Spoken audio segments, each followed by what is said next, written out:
Ни один восточный город невозможно представить без рынка, и Душанбе не исключение. Сегодня турист выходного дня на рынке Мехргон.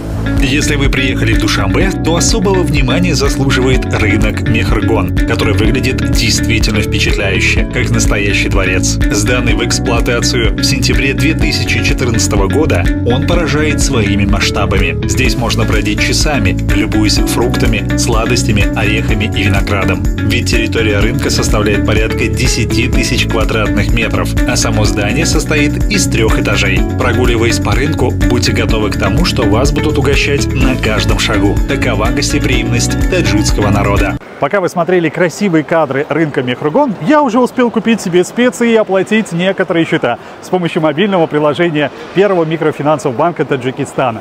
Также сможете и вы. Устанавливайте себе на телефон в Apple Store и Google Play. Продолжая тему покупок, отдельно хочется отметить, что на рынке колоссальный выбор чая, восточных специй, национальных лепешек, свежих овощей и сухофруктов.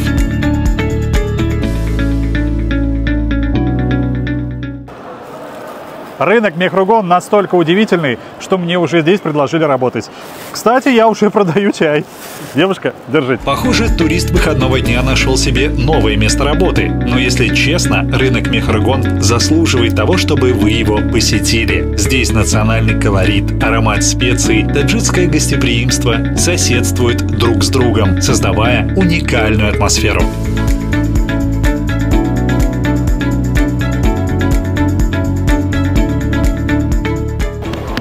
На этом наше мини-путешествие по рынку Мехргон подходит к концу. Ну а вы совершайте свои новые путешествия и новые покупки вместе с мобильным приложением первого микрофинансового банка Таджикистана FMFB Mobile. Установите себе на телефон. Доступно в App Store и Google Play.